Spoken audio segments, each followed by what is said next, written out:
ચાલો મિત્રો, વાનેચા ફેમિલી વ્લોગમાં આપનું હાર્દિક સ્વાગત છે। આજે આપણે સરસ મજાની રેસીપી બનાવવાની છે મિત્રો, જે લઈને આપણે રસોડાની અંદર આવી ગયા છીએ। તો ચાલો તમે જોવા માટે તૈયાર થઈ જાઓ। આજનો જે આપણે રેસીપી બનાવવાની છે તેનું નામ છે સરસ મજાની રગડા ભેળ બનાવવાની છે। તેના માટે આપણે વટાણા અને ચણાને પલાળીને રાખેલા છે। તો ચાલો તેને બાફી લઈએ, તેમજ બટેકા પણ સાથે સાથે બાફી લઈએ। ત્યાર પછી આપણે સરસ મજાની રગડા ભેળ બનાવવાની છે મિત્રો। તમે પૂરેપૂરી રેસીપી જોઈજો। સરસ મજાની ચટપટી રગડા ભેળ ખાવાની ખૂબ જ મજા આવતી હોય છે મિત્રો। તો ચાલો આપણે સૌપ્રથમ હવે વટાણા અને ચણા તેમજ બટાકાને બાફીને તૈયાર કરી લઈએ।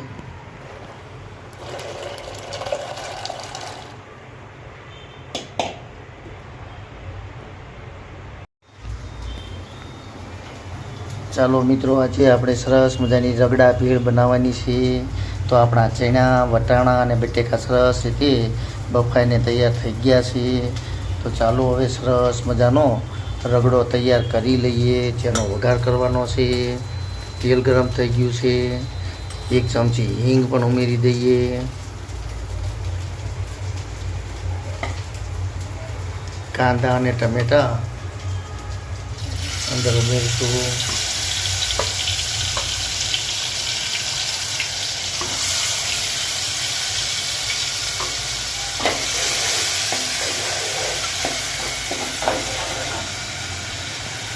સરસ રીતે કાંદા અને ટમેટા પાકી જાય ત્યાર પછી અંદર આપણે જે ચણા, વટાણા અને બટેકા બાફીને તૈયાર કરેલા છે તે અંદર ઉમેરશું।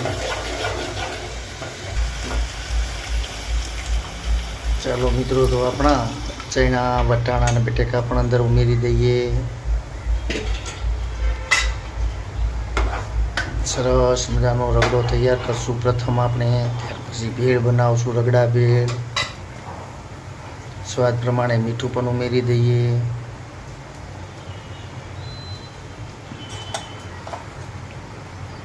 થોડીક હળદર, લાલ મરચું,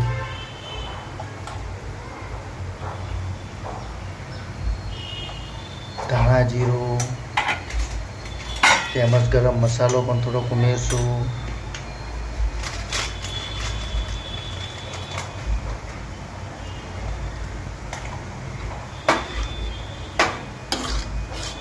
ચાલો હવે તેને સરસ રીતે પાકવા દઈશું।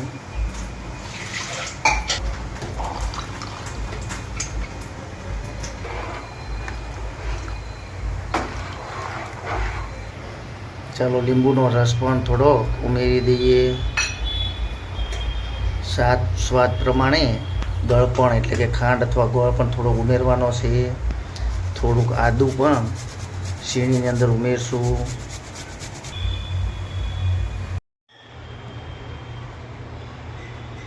ચાલો મિત્રો, સરસ મજાની આપણે આજે રગડા ભેળ બનાવવાની છે। તેના માટે આપણે બટેકાનો મસાલો તેમજ રગડો અંદર ઉમેરી દઈએ।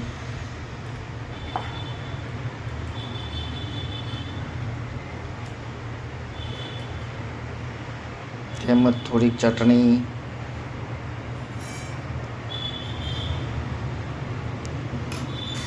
મમરા,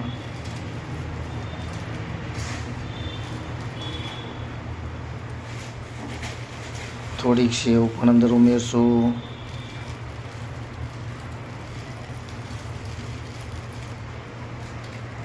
તેમજ ખજૂર આંબલીની જે ચટણી બનાવી છે તે પણ થોડીક ઉમેરી દઈએ। જે ચટપટી સરસ મજાની રગડા ભેળ ખાવાની મજા આવશે મિત્રો। તેમજ કાંદા અને ટમેટા અંદર ઉમેરશું। તો ચાલો મિત્રો, સરસ મજાની આપણી રગડા ભેળ તૈયાર થઈ જશે। જોતાં જ મોઢામાં પાણી આવી જાય તેવી સરસ મજાની આપણી રગડા ભેળ તૈયાર છે મિત્રો।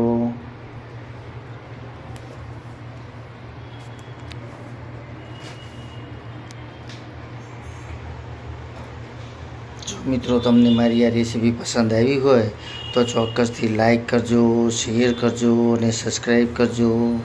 જય માતાજી, જય યોગેશ્વર ભગવાન.